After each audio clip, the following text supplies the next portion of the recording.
Hey everyone! Today I am filming from a dedicated workspace. It's actually like a little office space that a couple of my boys set up for the business stuff that they do. And I asked if I could film here instead of in the closet. And they told me that that was fine, no problem. Today I want to talk to you about something that is incredibly common with domestic violence victims and victims of rape or other violent crime. And that is victim blaming. So a lot of you know about victim blaming with rape because, people will say, well, if she hadn't been wearing that short skirt or those scandalous clothes, then she wouldn't have been raped. Things like that. And, I'm ashamed to say that before I was educated and before I was a victim myself, I definitely participated in victim blaming. I just didn't know any better because I hadn't gone through it. So today I was talking with somebody and they don't particularly like me or care for me. And they started throwing, some stuff out there about my past as a victim. And so I'm just going to share some of it as an example of victim blaming and also talk about how it affects the person on the receiving end. So this particular person said that I was sex trafficked and sexually abused, and they believe that happened to me, but they believe that I liked it and that I wanted it. So I'm just going to be really clear here, and some of this is going to start to get a little graphic. So here's my warning. If you don't want to hear graphic details about sexual abuse, maybe you should stop the video here.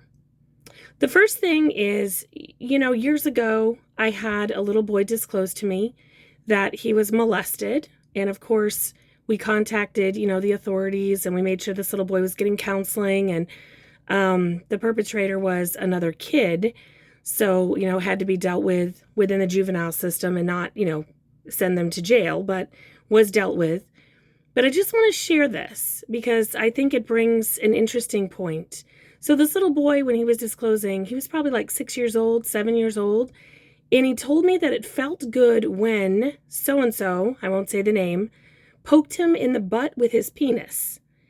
And, I told him, I said, well, it's not okay for him to do that to you because you're a kid and these things shouldn't be happening, to kids. And, we should probably talk to your mom and dad about this because, so-and-so shouldn't be doing that to you. He could hurt you. And, I did my best. That was long before I had any training in dealing with victims disclosing. So this was when I was just, I guess, a civilian, right? No training in forensic psychology. I had some teacher training, so I knew that it was important to call people, and I did do that. But it brought home an interesting point. Because, see, when you are sexually abused, there are parts of it that feel good. However, it still doesn't mean that it's right for a 6-year-old to be molested by an older child. And it definitely wasn't right for my ex-husband to do the things he did to me. I was raped. I was sodomized many times. I recall one particular incident where I was held down by him and he raped me and I did orgasm. And, I felt guilty about that for the longest time. Because if I orgasmed, it meant that I liked it, right? No, it didn't mean that I liked it, and it didn't mean that I wanted it, and it didn't mean that I deserved it, and it didn't mean that I went along with it. He held me down, and he forced himself on me, and my body responded in a physical way, and I had absolutely no control over it, and I cried and cried and cried and cried after it was over and he went away. Because I was violated. So today, in talking with this person, I'm going to try not to cry, right? Because it still hurts. I'm still human. One of the things they said to me over and over again was that I was to blame, that I liked it, that I participated in it willingly, and those kinds of things. And it's just not true. That's another way to blame the victim for what happened to them. So here's the thing. If somebody is telling you that they didn't want it, you need to believe them. Please don't blame them for what happened to them. Please don't tell them that they were wrong, that they were evil. I think, she was like telling me today that I was like slutty. And then a whole bunch of other lies and garbage. Things like, she said that my second husband left me. My second husband's never left me. We've never been separated. It's been 14 years of happiness, and he has been by my side every second of it.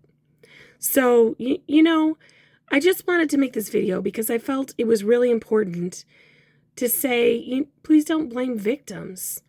There are moments when your body responds to sexual abuse, but that doesn't mean that you want it.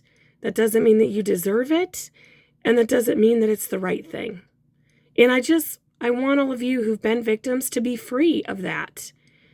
Don't be a prisoner to that idea that you brought it on yourself or that you wanted it because there was some pleasure there.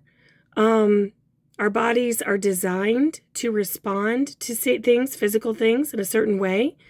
And, when that happens and you're being forced, that's not an automatic consent to being raped or molested. And I just don't want anyone out there to hold that guilt or feel that guilt. I just want people to be healed and to know that when bad things happen to you, it's not your fault. You don't deserve that. You didn't ask for it. And you definitely didn't want it or agree to it or sign up for it.